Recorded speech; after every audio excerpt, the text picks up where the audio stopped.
अस्सलामुअलैकुम। Hafiz Hasan, lecturer of computer science, City College of Science. Previous हमारा जो लेक्चर था वो न्यू बुक हमारे पास कंप्यूटर साइंस की जो आई है उसका लेक्चर हमने स्टार्ट किया, जिसमें हमने पढ़ा था कि इंट्रोडक्शन ऑफ सॉफ्टवेयर डेवलपमेंट क्या होता है। और हमने ये भी देखा कि सबसे पहले हमने देखा था कि सॉफ्टवेयर हमारे पास क्या होता है, ये भी हमने डिस्कस किया। और उसके बाद हमने उसका पर्पस पढ़ा कि हम सॉफ्टवेयर बनाते क्यों हैं। और उसके बाद हमने ये भी देखा कि उसके अंदर हम फ्रेमवर्क को यूज़ करते हैं, फ्रेमवर्क क्यों यूज़ किए जाते हैं, वो भी हमने डिस्कस किया। और उसका थोड़ा बहुत हमने इंट्रोडक्शन लिया कि हम उस सॉफ्टवेयर को बनाते हुए हम कौन कौन से स्टेजेस को हम यूज़ करेंगे।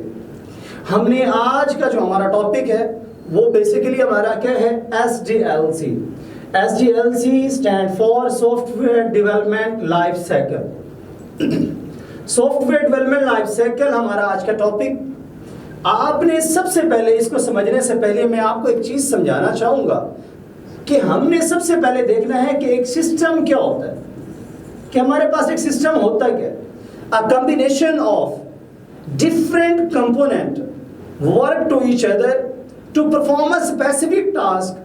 एक हमारे पास ऐसा कॉम्बिनेशन होता है जिसके अंदर हम डिफरेंट जो हमारे पास कंपोनेंट होते हैं वो सारे मिलकर एक क्या करते हैं, स्पेसिफिक टास्क को कंप्लीट करते हैं।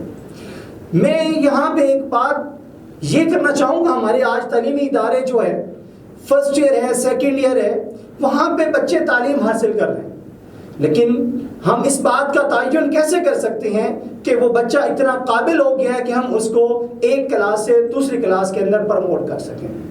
तो इस बात का तयन करने के लिए हमने एक एग्जामिनेशन सिस्टम क्रिएट किया। एग्जामिनेशन सिस्टम के अंदर सबसे पहले आपको पता है कि इस सिस्टम के अंदर क्या क्या चीज़ें हमें रिक्वायर्ड होगी, क्योंकि सिस्टम के अंदर बहुत सारी चीज़ें रिक्वायर्ड होती हैं।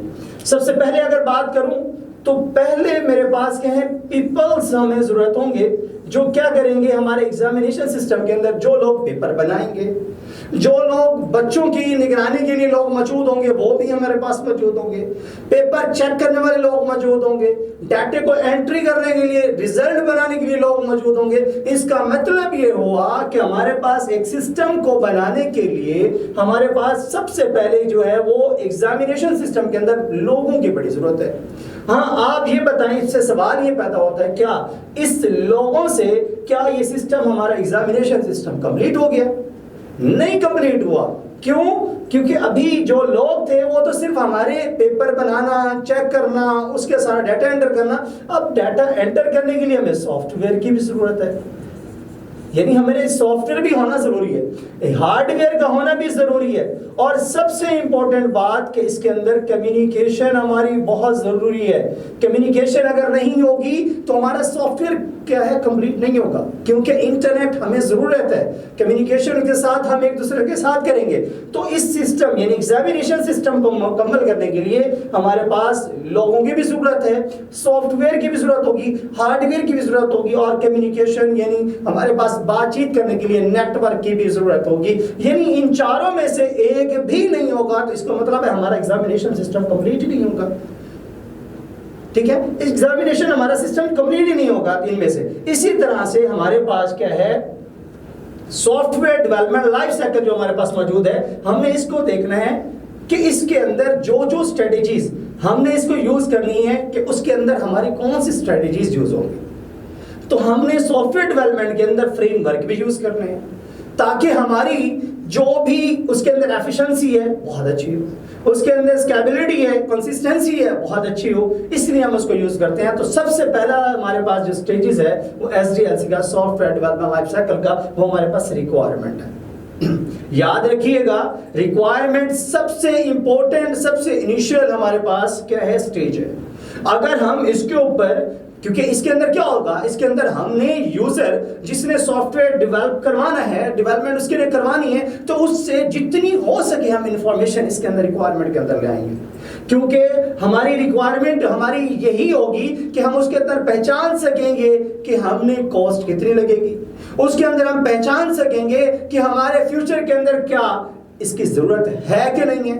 हाँ, हम उसके अंदर ये देख सकेंगे उसके अंदर हमने क्या करना है, कौन से हमारे पास एडवांटेज हैं उसके अंदर वो देखेंगे। ये सारी चीजें हमारे पास क्या हैं, रिक्वायरमेंट्स के अंदर मौजूद होती हैं। तो याद रखिएगा, इस रिक्वायरमेंट के बाद दूसरा एनालिसिस है। एनालिसिस के बाद हमने तज्जिया करने के बाद हमने डिजाइन करना है, उसको डिजाइन करने के बाद कोडिंग करनी है, फिर टेस्टिंग करनी है, फिर उसको मेंटेन करना है।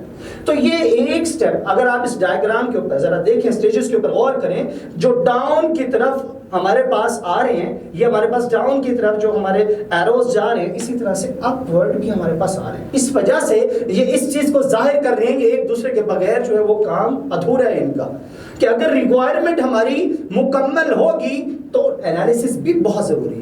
एनालिसिस के बगैर, रिक्वायरमेंट के बगैर, ये दोनों आपस में जब नहीं मिलेंगे तो काम नहीं होगा। इसका मतलब ये एक दूसरे के साथ, यानी ये अकेला बज़ाहिर ऐसे नजर आ रहा है इसका काम और है, इसका काम और है, इसका काम ऐसे है, वाकई ऐसे ही है, अलग अलग काम है। लेकिन याद रखिएगा, रिक्वायरमेंट पता होगी तो एनालिसिस होगा, एनालिसिस का पता होगा तो डिजाइनिंग होगी, डिजाइनिंग का पता होगा तो उसकी कोडिंग की जाएगी। यानी एक दूसरे को ये क्या करते हैं, एक दूसरे के साथ मुत्तसिल है, मिलना जरूरी है इनका। दूसरी बात, हमने इसके अंदर रिक्वायरमेंट के अंदर देखना ये है, अंडरस्टैंड यूजर नीड, उसकी नीड क्या है। डिजाइन करना है कि हमने जो नीड हमारे पास यूजर ने दी, उसने क्या क्या हमें नीड दिया। उसके बाद हमने देखना है, प्लान करना है, आर्किटेक्चर, उसका ढांचा देखना है कि हमने उसको क्या करना है, डिजाइन करना है, फिर डेवलपमेंट करनी है, फिर हमने टेस्टिंग करनी है, फिर उसकी डिप्लॉयमेंट करनी है, फिर मेंटेन करना है। ठीक है, ये हमने इसके अंदर स्टेज। अब फर्दर एक एक करके हम इसको एक्सप्लेन करते हैं। सबसे पहले मेरे पास है रिक्वायरमेंट गैदरिंग। याद रखें कि रिक्वायरमेंट गैदरिंग के अंदर 3 बातें आप अपने जहन के अंदर रखेंगे। सबसे पहली बात मेरे पास क्या है, सर्वे। ठीक है, सर्वे आपके पास बहुत जरूरी है। दूसरी बात कि आपने इसके अंदर ऑब्जर्वेशन आपकी बहुत जरूरी है, ऑब्जर्वेशन का होना भी बहुत जरूरी है। तीसरी बात इसके अंदर जो मौजूद है वो आपने क्या करना है कि इसके अंदर आपने डॉक्यूमेंट राइट करना है, इसके अंदर देखने हैं डॉक्यूमेंट इसके अंदर। यानी रिक्वायरमेंट के अंदर हमारे पास ये चीज आती है कि हम यूजर ने रिक्वायर्ड क्या किया है, क्या चीज मांगी है। हाँ, उसके ऊपर जो रिक्वायर्ड हमें उसने चीजें अपनी नीड की बताई हैं, उसके अंदर हमने देखना कि कॉस्ट कितनी लगेगी, क्या ये जो सॉफ्टवेयर बनवा रहा है क्या फ्यूचर के अंदर भी इसका कोई प्लान है कि फ्यूचर के इसका कोई उरूज होगा कि नहीं होगा, या हमारा कोई वक्त ज़ाया होगा। ये हमने रिक्वायरमेंट के अंदर देखना होता है। अगर हम इसको पढ़ें तो क्या लिखा हुआ है, the goal is to understand and collect what the software need to achieve. हम क्या अचीव कर रहे हैं इसके अंदर, अंडरस्टैंड करेंगे, कलेक्ट करेंगे डाटा सॉफ्टवेयर के मुताबिक। This involves talking to the people who will use the software as well as other stakeholders to find out the needs and expectation। वो हमसे क्या चाह रहा है, वो क्या बनवाना चाह रहा है, उसको नीड किस चीज़ की है, क्या चीज़ उसने सोच क्या है, उसकी रिक्वायरमेंट्स हमने लेनी है। For example, if you are developing a new app और फॉर अ स्कूल, उसने स्कूल के लिए अगर एक न्यू ऐप बनवानी है, you might ask student, teacher and administrator what feature they would like to see. यानी हमने उसके अंदर देखना है, अगर स्कूल का उसने बनवाना है तो हमने सबसे पहले उसके फंक्शनल एंड नॉन फंक्शनल उसके हमें रिक्वायरमेंट्स देखनी है। Functional and non functional requirements हमारी होना बहुत जरूरी है, हमने उसको जरूर देखना है। उसके बाद इसके अंदर, क्योंकि रिक्वायरमेंट के अंदर मैंने अभी बात की कि सर्वे की बात की, तो सर्वे के अंदर क्या है, इंटरव्यू लेना। हम लोगों से ये पूछ